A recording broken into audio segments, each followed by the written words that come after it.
Saudara-saudaraku yang diberkati Tuhan, kembali kita bertemu untuk merenungkan firman Tuhan pada saat ini. Kita mempersiapkan kitab Matius pasal 26 ayat 36 sampai dengan 46. Kitab Matius pasal 26 ayat 36 sampai 46. Untuk itu, sebelum kita membaca merenungkan firman Tuhan, kita menyanyi dan berdoa. Kita bakti 78 bait kedua, kita nyanyikan Yesus Kristus sumber hidup. Yesus Kristus sumber hidup, Juru selamat Dialah, dalam terangnya ada hidup, puji Dia selamanya. Di naungan kasih Tuhan, manusia berteduh, dikenyangkan siang malam dengan berkat yang penuh. Yesus Kristus sumber hidup, Juru selamat Dialah, dalam terangnya ada hidup, puji Dia selamanya. Mari kita berdoa. Tuhan, kami akan membaca merenungkan firman-Mu. Mohon berkat-Mu Tuhan dalam kami merenungkannya. Kami bertemu dengan Tuhan yang berfirman kepada kami. Kami hidup bahagia di dalam Tuhan dan menjalani kehidupan di tengah dunia ini dalam pimpinanmu pula. Nyatakan kuasa Roh Kudus-Mu bagi kami ya Tuhan. Dalam nama Tuhan Yesus, firman yang hidup, kami berdoa kepadamu. Amin. Saya membacakan bagi kita kitab Matius pasal yang ke-26 ayat 36 sampai dengan 46. Maka sampailah Yesus bersama-sama murid-muridnya ke suatu tempat yang bernama Getsemani. Lalu ia berkata kepada murid-muridnya, "Duduklah di sini sementara aku pergi ke sana untuk berdoa." Dan ia membawa Petrus dan kedua anak Zebedeus sertanya. Maka mulailah ia merasa sedih dan gentar. Lalu katanya kepada mereka, "Hatiku sangat sedih, seperti mau mati rasanya. Tinggallah di sini dan berjaga-jagalah dengan aku." Maka ia maju sedikit lalu sujud dan berdoa. Katanya, "Ya Bapakku, jikalau sekiranya mungkin, biarlah cawan ini lalu daripadaku, tetapi janganlah seperti yang ku kehendaki, melainkan seperti yang Engkau kehendaki." Setelah itu ia kembali kepada murid-muridnya itu dan mendapati mereka sedang tidur. Dan ia berkata kepada Petrus, "Tidakkah kamu sanggup berjaga-jaga 1 jam dengan aku? Berjaga-jagalah dan berdoalah, supaya kamu jangan jatuh ke dalam pencobaan. Roh memang penurut, tetapi daging lemah." Lalu ia pergi untuk kedua kalinya dan berdoa, katanya, "Ya Bapakku, jikalau cawan ini tidak mungkin lalu, kecuali apabila aku meminumnya, jadilah kehendak-Mu." Dan ketika ia kembali pula, ia mendapati mereka sedang tidur, sebab mata mereka sudah berat. Ia membiarkan mereka di situ, lalu pergi dan berdoa untuk ketiga kalinya, dengan mengucapkan doa yang itu juga.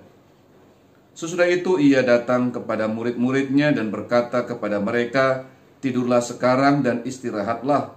Lihat, saatnya sudah tiba bahwa Anak Manusia diserahkan ke tangan orang-orang berdosa.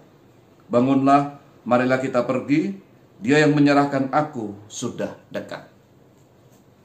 Jemaat yang diberkati Tuhan, ada seorang ibu merasa permohonannya kepada Tuhan belum dijawab juga.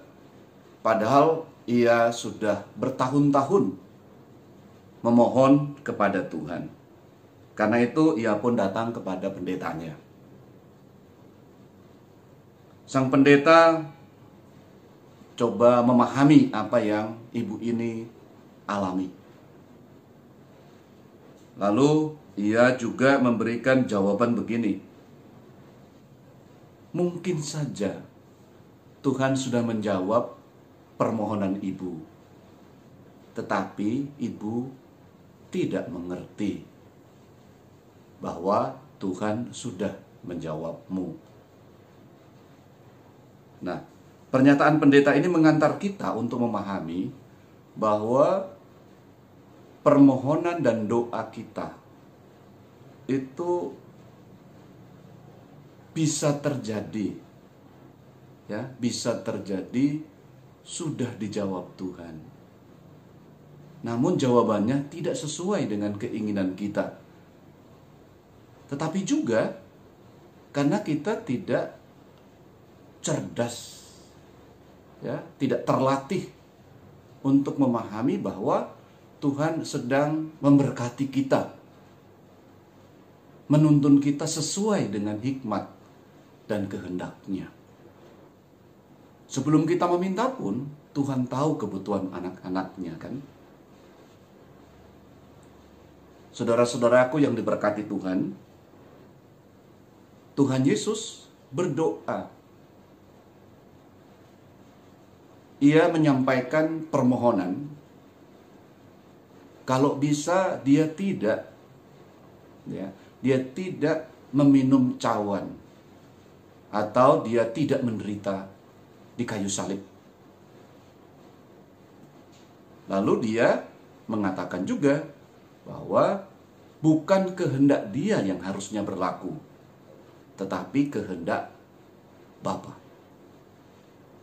Jadi ada permohonan, tetapi juga ada pernyataan bahwa Allah lah yang harus didengarkan. Dia harus membuka diri begitu rupa. Saya hanya membaca satu ayat saja, ya. Ada 3 kali Tuhan menyampaikan, tetapi intinya sama. Saya membaca ayatnya yang ke-39. Maka ia maju sedikit lalu sujud dan berdoa, katanya, "Ya Bapakku," ini yang kita perlu catat, ya, kata sambungnya, "jikalau sekiranya mungkin, biarlah cawan ini lalu daripadaku." Lalu kata sambung berikutnya, "Tetapi janganlah seperti yang ku kehendaki, melainkan seperti yang engkau kehendaki." Jikalau, ya, mungkin ada cara lain misalnya, ya, atau seperti apa dalam Tuhan Yesus menjalankan tugasnya.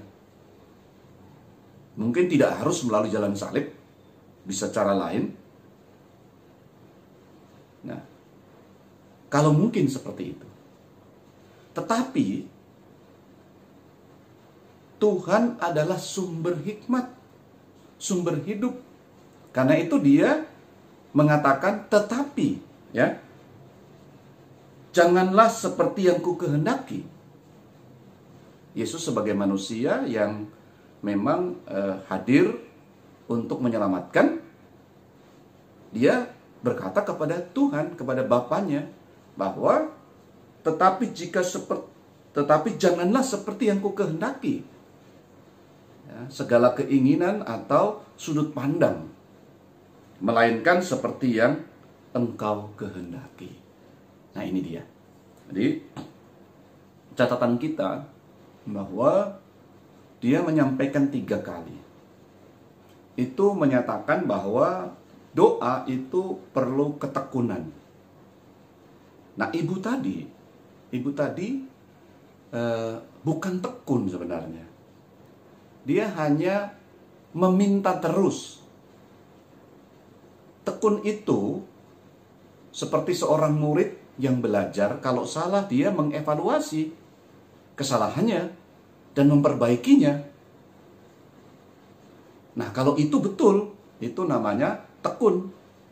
Jadi ada kesalahan, ada perbaikan-perbaikan. Tetapi kalau meminta bertahun-tahun, itu bukan tekun namanya. Ya, itu saya tidak tahu apakah memaksakan sesuatu itu sangat bergantung sama yang bersangkutan. Ya, dalam percakapan ibu tadi dengan pendetanya, itu kasus demi kasus ya. Jadi saya tidak usah menggeneralisir atau menyatakan maksud ibu tadi begitu. Tetapi kalau bertahun-tahun ya, dia berarti meminta itu terus. Dia nggak melihat bahwa Tuhan sudah memberikan jawaban tertentu. Jawaban satu, jawaban yang kedua, bagaimana, dan seterusnya. Dia tidak paham malah. Nah, kalau bertekun itu seperti yang Tuhan Yesus ini. Ya, dia memang menyampaikannya, dan dia menyampaikan dengan belajar apa yang Tuhan mau jawab. Dia menyampaikan 1 kali, 2 kali, 3 kali. Dia tahu bahwa keinginannya tidak tepat. Dia ditugaskan untuk menyelamatkan manusia. Memang bisa dengan cara lain ya. Tetapi bagi Bapa, cara dia menanggung atau dia disalibkan adalah cara yang tepat. Dan itu yang harus dialami oleh Yesus. Karena itu Yesus tahu dia harus menerima itu gitu. Jadi ada percakapan, ada kontak. Bukan sepihak, oh saya mau ini. Lalu saya berdoa bertahun-tahun ini mesti terjadi. Itu bukan tekun. Ya, mungkin ada unsur lain. Ya, bisa terjadi dia ingin yang itu saja gitu. Kalau Tuhan berkuasa, dia bisa. Dan lain sebagainya ya, dengan alasan-alasan untuk membenarkan caranya. Tetapi dia bisa memaksakan keinginannya begitu rupa. Bertekun adalah belajar terus-menerus untuk mengerti. Ketika kita berdoa, ya, seorang pekerja misalnya, seorang pekerja, dia bertekun dalam doa. Dia bertekun begitu rupa untuk dia bisa berkarya dengan baik. Dia boleh berdoa, memohon agar dia bisa menjadi salah satu pimpinan. Nah, kalau dia bertekun, dia menyampaikan, tetapi dia juga berusaha di dalam lingkungan pekerjaannya untuk dia belajar terus bagaimana kriteria seorang pemimpin di perusahaan itu dan mana yang paling tepat untuk mengembangkan perusahaan itu. Bertekun dia, ya, dia bertekun bahwa dirinya akan mencapai itu bersama dengan Tuhan. Ya, walaupun itu bukan jawaban dia harus jadi seperti itu. Tetapi mungkin jawaban Tuhan berbeda juga. Jawaban Tuhan adalah agar dia bisa membuat usaha. Atau dia pindah dari perusahaan itu ke tempat lain untuk mengembangkannya.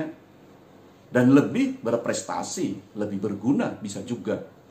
Karena Tuhan tahu persis pergumulan seorang yang berdoa. Dia akan menjawab menurut hikmat Tuhan. Yang melampaui pikiran kita, akal sehat kita juga gitu.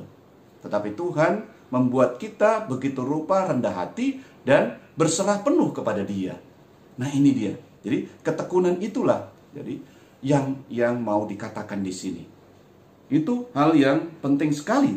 Karena tekun itu bukan pasif. Tekun itu aktif. Ya. Bertekun itu orang yang benar-benar dia membuka diri, tetapi dia juga mengevaluasi begitu rupa, melihat gejala-gejalanya, dan dia terus belajar untuk menemukan jawaban di balik berbagai hal yang sedang Tuhan kerjakan melalui kehidupan kita. Ibu tadi, tentu saja dia orang baik. Tapi sang pendeta mengarahkannya, sehingga dia harusnya bisa lebih membuka diri. Ya, mungkin saja ibu telah dijawab oleh Tuhan. Nah, ini dia. Jadi kita harus membuka diri kemungkinan yang berbeda dari keinginan kita. Kita boleh bermohon, tetapi kita mesti menyerahkan sepenuhnya kepada hikmat Tuhan. Nah, ini yang penting untuk kita merenungkannya. Karena ada orang juga yang memang berdoanya ya hanya itu saja, dia hanya menyampaikan pokoknya Tuhan maunya saya begini gitu ya. Nah, karena mungkin ada pengaruh juga dengan cara-cara yang mungkin dia lihat. Mungkin pesulap kali juga bisa mempengaruhi dengan mantranya. Bim salabim, langsung terjadi. Langsung terjadi. Jadi dia adalah subjek yang menentukan.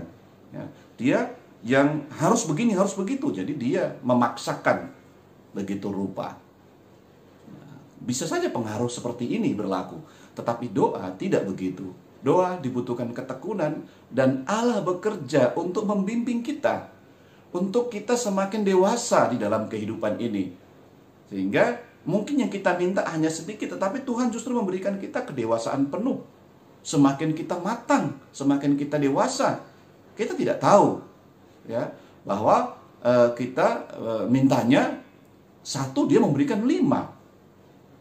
Jadi kita semakin berkualitas. Itulah seorang yang bertekun di dalam doa. Nah, hal yang kedua yang saya mau angkat, Bapak Ibu Saudara-saudara, adalah realitas bersama murid. Saya membayangkan ya, Tuhan Yesus ini sendirian. Ada 12 muridnya. Dan dia nampak sendirian di sini. Dia berdoa, dia hanya meminta murid-muridnya berjaga-jaga di malam itu sebelum dia diserahkan kepada para pemimpin agama oleh Yudas. Diajak untuk berdoa. Dan itu memang seharusnya begitu. Kita menghubungkan diri dengan Allah Pencipta. Apa yang Tuhan mau sampaikan dalam kehidupan kita, kan begitu. Makanya dalam setiap perkara, setiap pergumulan, kita terhubung dengan Tuhan, itulah doa. Makanya orang juga sering membuat metafora ya, doa itu nafas. Jadi kita tetap dihidupi oleh Tuhan ya.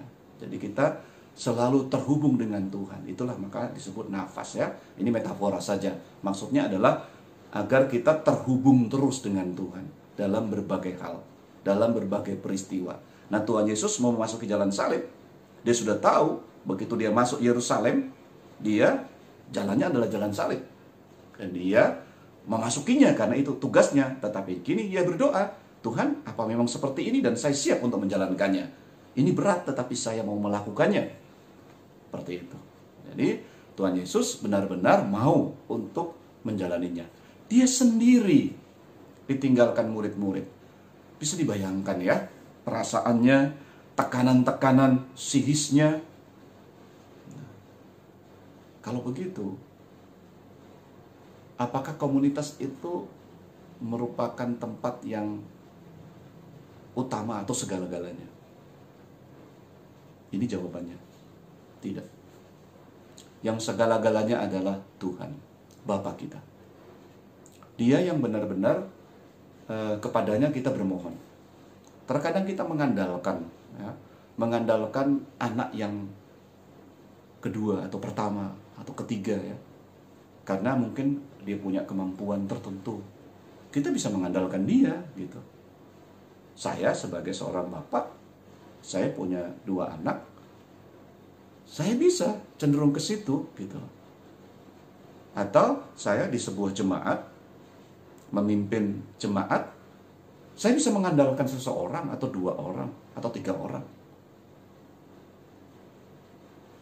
Begitu juga Bapak Ibu, saudara-saudara bisa mengandalkan orang-orang yang kuat, yang kelihatan sekali untuk mendampingimu dalam hidup. Tetapi ini dibuka oleh Matius bahwa mengandalkan itu tidak ada ya, tidak diperkenankan. Ya, Tuhan Yesus tidak mengandalkan mereka. Ini yang mau dikatakan. Karena mereka tidak berjaga-jaga, dan itu kenyataannya. Dan seringkali begitu dalam hidup ini. Jadi kita nggak mengandalkan orang, tetapi mengandalkan Tuhan. Kita mengandalkan Tuhan. Ya, segala perasaan kita, tekanan-tekanan dari luar, persoalan-persoalan itu kita memang didampingi oleh orang lain, oleh pendeta, oleh presbiter ya, oleh orang yang kita percaya. Nah ya, tetapi kita mengetahui bahwa sang presbiter, pendeta, atau orang yang kita percaya itu, dia alat saja. Dia menghubungkan kita dengan Tuhan. Kita menghormati alat itu dan memang begitu gitu ya. Nah, jadi dia mengarahkan kita kepada Tuhan. Jadi Tuhan sebagai sumber hikmat dan sumber hidup. Jangan yang lain. Jadi ketika kita menghadapi masalah, ada pendamping bagi kita, para presbiter itu, kita juga nggak bisa menyalahkan mereka. Ya. Kalau nantinya kita bergumul lalu kita mengalami berbagai kendala. Bukan itu, dia membawa kita untuk dekat dengan Tuhan. Karena Tuhan sumber hikmat dan sumber hidup. Begitulah yang mau disampaikan oleh Matius. Kita jangan yang lain-lain gitu loh. Kita harus mengandalkan Allah saja. Murid-murid sedekat apapun juga tidak. Tapi mereka bisa menjadi pendamping kita untuk melihat kehidupan kita. Tetapi Yesus sendirian. Dan kita juga harus bisa mengerti bahwa orang lain itu bisa membiarkan kita. Tetapi Tuhan tidak. Tuhan tidak. Jawaban mungkin tidak sesuai dengan yang kita inginkan. Tetapi dia membuat kita cerdas mengerti kehendaknya. Dan kita terus belajar. Akhirnya suatu saat tertentu apa yang kita minta itu persis dengan apa yang Tuhan kehendaki. Nah, kalau sudah seperti itu, hubungan sangat dekat sekali. Nah, kalau kita tidak egois, itu semakin dekat sekali ya. Karena tidak kita permintaannya bisa untuk orang lain ya, bisa untuk kehidupan yang lebih sejahtera dan sebagainya. Nah, kalau misalnya kita meminta, Tuhan, saya ingin mengasihi pasangan saya. Itu lebih mudah dijawabnya dan kita sudah tahu dalam proses itu.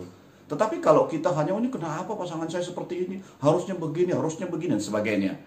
Nah, itu kan berbeda sekali. Jadi kita belum sampai kepada tahap di mana berpasangan itu adalah untuk bisa menjadi berkat satu dengan yang lain. Seperti itu ya. Jadi kita kembali dalam kisah ini bahwa kita diarahkan oleh Matius dalam kisah ini agar kita tidak mengandalkan manusia, tidak mengandalkan siapapun. Dalam berdoa, dalam hidup ini, kita mengandalkan Tuhan. Tetapi dengan yang lain kita bisa hidup, menjadi berkat satu dengan yang lain. Tetapi andalan utama tetap Tuhan. Karena itu jagalah hubungan dengan Tuhan, tetap berdoa, yakinlah sepenuhnya ya, bahwa kehidupan kita memang dalam rencana dan dalam berkat Tuhan saja. Kita selalu berdoa menyerahkan. Di minggu Prapaskah ini, ya, minggu suci ini ya, 1 minggu ini, 2 hari yang akan datang ada perjamuan kudus, lalu hari Minggu kita Paskah. Jadi ini minggu yang boleh dikatakan minggu suci ya. Kita bergumul sungguh, kita mendapat teladan yang luar biasa Tuhan Yesus yang memang betul-betul mengandalkan Bapa. Dia akan berkarya sungguh untuk memberikan dirinya agar kita punya hubungan dengan Bapa sangat baik. Dosa kita ditebusnya di kayu salib. Lalu kita akan merenungkannya nanti dalam kemenangan kebangkitan. Inilah, jadi kita mengandalkan Allah, kita mengandalkan Bapa kita, dan kita ditolong begitu rupa dengan Yesus, kekasih jiwa kita, yang betul-betul adalah Allah sendiri, yang menjadi manusia, sehingga kita yang percaya kepadanya semakin dekat dengan Allah dalam kehidupan ini. Selamat terus berdoa, bergumul dalam kehidupan. Dan di dalam Kristus kita semakin dekat dengan Allah. Kita semakin berbahagia dan kita mengandalkan Allah sebagai sumber hikmat dan sumber hidup kita.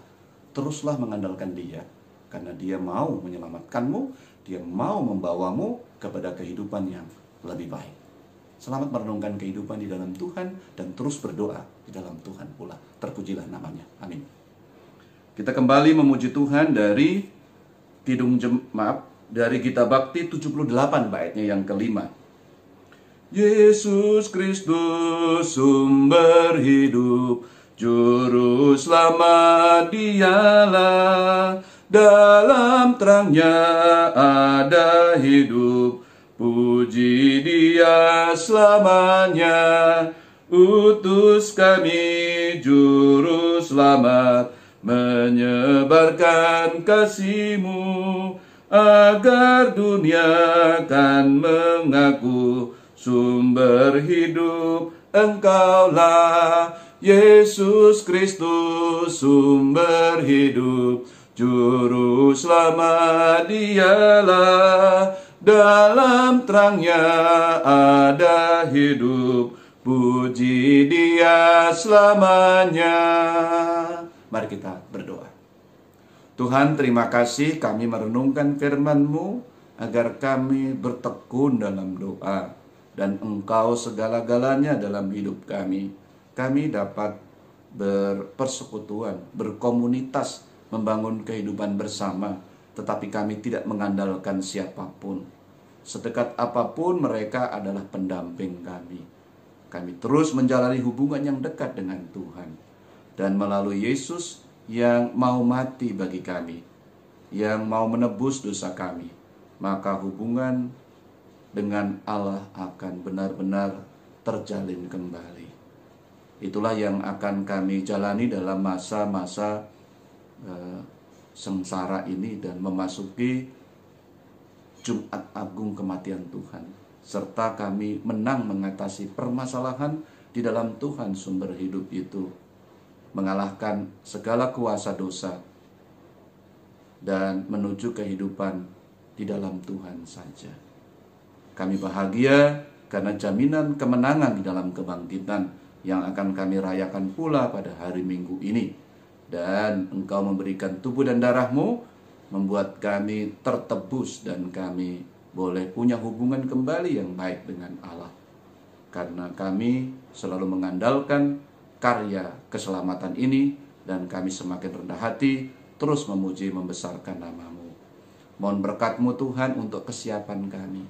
Kami berdoa untuk saudara-saudara kami di Makassar yang gereja Katolik, katedral di Makassar, yang pada beberapa waktu yang lalu mereka mengalami permasalahan dengan bom bunuh diri. Setelah mereka keluar dari ibadah, mereka mendapati bom itu. Dan Tuhan, kami mohon berkat-Mu agar kami dapat memahami peristiwa itu. Kami dapat tetap berdoa bagi mereka yang melakukan kejahatan. Keluarga mereka tidak dibiarkan, tetapi mereka juga menghayati bahwa di negara Kesatuan Republik Indonesia ini, kami perlu hidup bersama yang baik, saling memahami, bertoleransi, dan juga menghayati kehidupan bersama yang rukun yang sudah kami jalani selama ini. Kami merdeka atas berkat rahmat Tuhan, dan itu pernyataan yang penting yang berlaku bagi semua orang yang ada di dalamnya. Sebagai anak bangsa, kami doakan kehidupan kami bersama, memberkati pemerintah dalam menjaga kami, dan juga di masa pandemi COVID ini kami tetap optimis dan bisa menjalani kehidupan bersama, walau ada tantangan dan berbagai permasalahan, terutama dampak negatif dari hadirnya virus ini. Kami berdoa untuk jemaat kami Bojonggede, juga mereka yang mengikuti perenungan ini. Mereka dalam berkat Tuhan dan tidak pernah ditinggalkan Tuhan. Semuanya boleh bertekun dalam doa, belajar atas jawaban Tuhan, dan makin dewasa. Tidak egois jadinya, tetapi semakin dekat dengan Tuhan, kekasih jiwa mereka. Tuhan memberkati, menyertai, dan tuntunlah kami agar kami dapat berdoa, bergumul bersama sebagai anak-anak Tuhan. Juga sebagai warga GPIB, kami mendoakan pimpinan kami, majelis sinode, majelis jemaat, juga seluruh warga jemaat yang boleh saling mendoakan, mengasihi satu dengan yang lain. Kami menyerahkan seluruh keberadaan kami dan kesiapan kami untuk memasuki Jumat Agung dan Paskah. Ini kami dalam nama Tuhan Yesus, kekasih jiwa kami. Kami berdoa kepadamu. Amin.